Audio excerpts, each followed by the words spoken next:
तो ये जो बजट है, इनके घोषणा पत्र से कोई तालमेल नहीं बनता इनका। बिना विजन के बजट आए हैं। कोई रोड मैप तैयार नहीं था सरकार का कि किस दिशा में हम लोगों को उत्तर प्रदेश को ले जाना है, और कोई क्लियरिटी नहीं है बजटों में। ये बजट नहीं, बड़ा ढोल है जिसमें आवाज तो बहुत है पर अंदर से खाली है। आज का दिन विशेष है, और इसलिए क्योंकि उत्तर प्रदेश का 9वां बजट पेश हुआ है। ये सेकेंड लास्ट बजट था इनका, सेकेंड लास्ट बजट। इसके बाद आखिरी बजट होना है और फिर हम सब लोगों को नई सरकार चुनने का मौका मिलेगा। जिस सरकार के पिछले कई बजटों को अगर हम देखें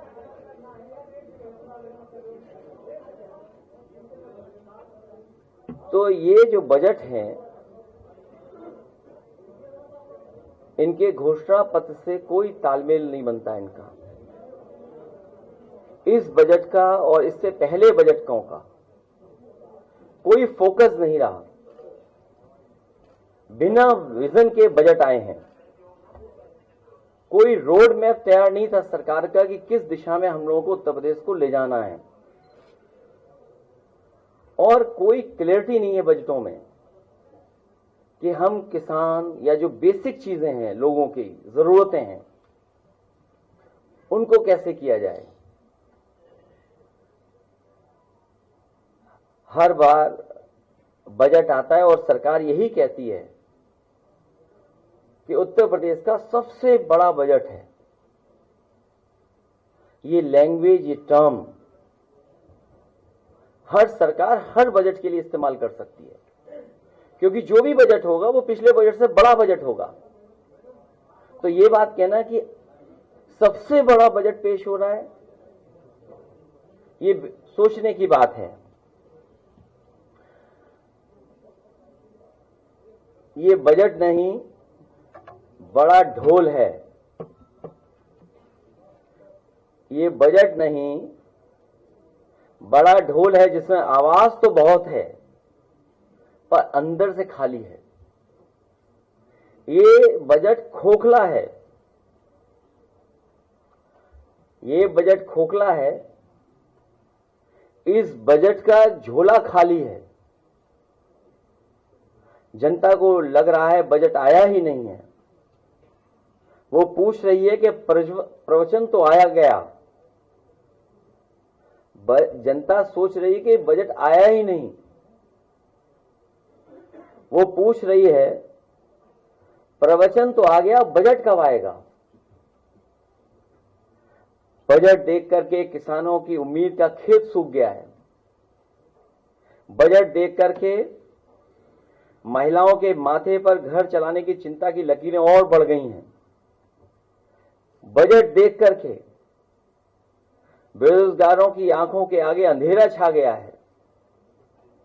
बजट देख करके व्यापारी, कारोबारी और दुकानदारों पर मंदी की मार और गहरा गई है। जो वहां मेज पीट रहे थे, बजट देख करके भाजपा के मंत्री और विधायकों के गले सूख गए हैं, क्योंकि अपने विभागों और विधानसभाओं में तो उन्हें ही महंगाई, बेरोजगारी का सामना करना पड़ेगा। उन्हें गुस्से का भी सामना करना पड़ेगा, क्योंकि अंतोगत्वा विधायक, मंत्री को ही जनता को फेस करना है। वो महंगाई का जवाब क्या देंगे, बेकारी का जवाब क्या देंगे। और जो बजट लगातार 9 पेश किए हैं सरकार ने, उसके बाद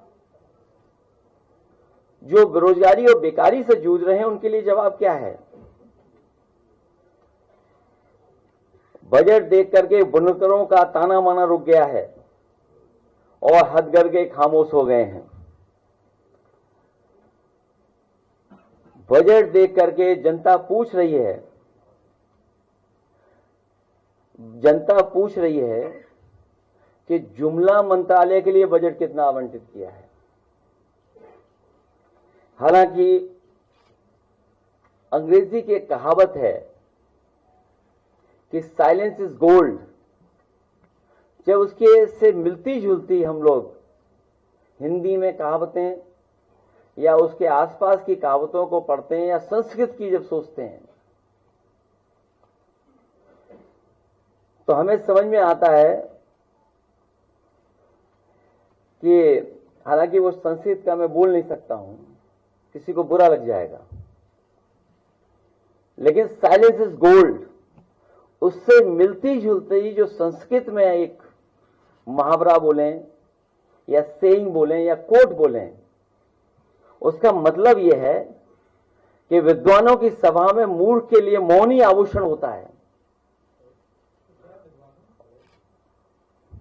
विद्वानों के सभा में मूर्ख के लिए मौन ही आभूषण होता है। और ये तो विधानसभा थी जहां पर बहुत जागरूक लोग थे। कुछ लोग उर्दू का विरोध उर्दू में ही किए और यहां पर जितने लोग बैठे हैं हमारे पत्रकार साथी बड़े जागरूक समझदार लोग हैं, वो उर्दू को भी जानते हैं, हिंदी को भी समझते हैं, अंग्रेजी को भी समझते हैं। तो सोचिए पहली सरकार है जो उर्दू का विरोध उर्दू में कर रहे थे। यह है 8,08,636 करोड़ रुपए, 8,08,636 इतने लाख रुपए। इसमें अगर 24-25 का अनुपूरक जो आया था, अनुपूरक लेकर के कुल बजट था 9,27,313.14 करोड़ और पिछले वर्ष के कुल बजट से 1,18,587 करोड़ रुपया कम है। पिछले वर्ष से ये बजट कम है, अनुपूरक मिला करके उससे कम है। उत्तर प्रदेश की मुद्रास्फीति 6.26 की दृष्टि से देखें तो यह बजट पिछले कुछ बजट के रुपए 58,49.82 करोड़ रुपए बढ़ाकर होना चाहिए था। अगर पिछला मुद्रास्फीति देखें तो उससे ये बजट बढ़ा के होना चाहिए। इतना 58,049 करोड़ 82 लाख रुपया बढ़ाकर होना चाहिए था। माननीय वित्त मंत्री जी को इस बजट की तुलना पिछले वित्तीय वर्ष 24-25 से करनी चाहिए, लेकिन उन्होंने ज्यादा वित्तीय वर्ष की तुलना 14, 18, 19 से किया है और इससे 22-23 से तुलना प्रस्तुत आंकड़ों की बाजीगरी दिखा। इस बजट में प्रदेश की जनता को नया कुछ भी नहीं प्राप्त होने वाला है। उद्यमियों, व्यापारियों, अनुसूचित और अल्पसंख्यक कल्याण के हेतु के कोई सार्थक योजना नहीं है। देखिए, अभी आप पूरा बजट सुने होंगे, हम भी सुने होंगे, उनमें नौजवानों, बेरोजगारों के लिए कोई विशेष प्रावधान नहीं किया गया। उन्होंने अलग अलग बनाया है। दूसरा, जो कुछ भी इन्होंने किया है सब बुद्ध जो सर्किट है, बुद्ध सर्किट के लिए इन्होंने कुछ नहीं। इन्होंने पर्यटक विकास के लिए अयोध्या, काशी और कुंभ को रखा, बुद्ध क्षेत्रों को नहीं रखा, जबकि बुद्ध सर्किट में ही सबसे ज्यादा विदेशी पर्यटक आते हैं। उससे हमारी आय होती, उसमें इस बारे में कोई चर्चा ही नहीं किया। जैसे हमारा वो है कपिल वस्तु है, श्रावस्ती है, कुशीनगर है, कुशीनगर का थोड़ा सा चर्चा